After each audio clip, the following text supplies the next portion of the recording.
There's been a lot of attention on district attorneys lately and the prosecutor's role in the criminal justice system.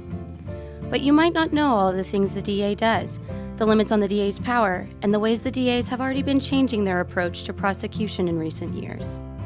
The DA's #1 responsibility is keeping our community safe. We do that in 3 basic ways that we call the 3 Ps. Prosecute criminals who break the law, work to prevent crimes from happening in the first place, and protect and support victims of crime and make sure their voices are heard. When you think of the DA, you probably think prosecutors. While that's a big part of our job, the power we have to hold criminals accountable is carefully defined by the law and our ethical responsibilities. When someone's arrested, we carefully review the facts and the evidence. We can only file the criminal charges we believe we can prove beyond a reasonable doubt. Our job includes protecting the rights of the innocent, as well as those we charge with a crime. Then, the case moves through the justice system, which provides checks and balances and accountability. Public defenders, criminal defense attorneys, and judges all play a role in how the case will resolve. Prosecutors alone don't determine a person's punishment if they're convicted.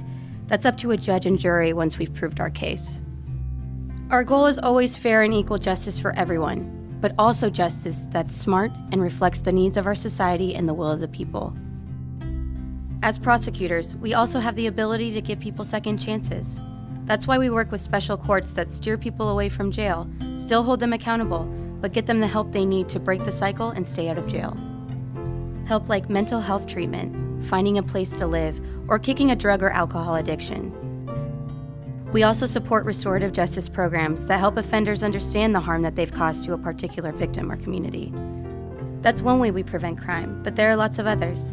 We work with youth to help them make good choices and stay in school. We support programs that help people who are coming out of prison to find jobs. And we let the public know how to recognize and report crimes like child abuse, elder abuse, sexual assault, and human trafficking. The third big part of our job is protecting and supporting victims of crime. In a typical year, the DA's office comes into contact with thousands of victims, and we help them in lots of ways. We help get them emotional support for the trauma they suffer from having a child or loved one murdered, or the emotional pain from a violent crime like rape. We help victims even when we can't file charges against the person who hurt them. We sometimes even use therapy dogs to help them testify in court and tell their story. Arf! We do all of this on behalf of you, the people. And we're accountable to you and to the laws of the state of California. Those laws are always changing to keep criminal justice priorities in line with changes in society and technology. We embrace reform, but we'll always work to make sure change happens in a way that continues to keep our neighborhoods and you safe.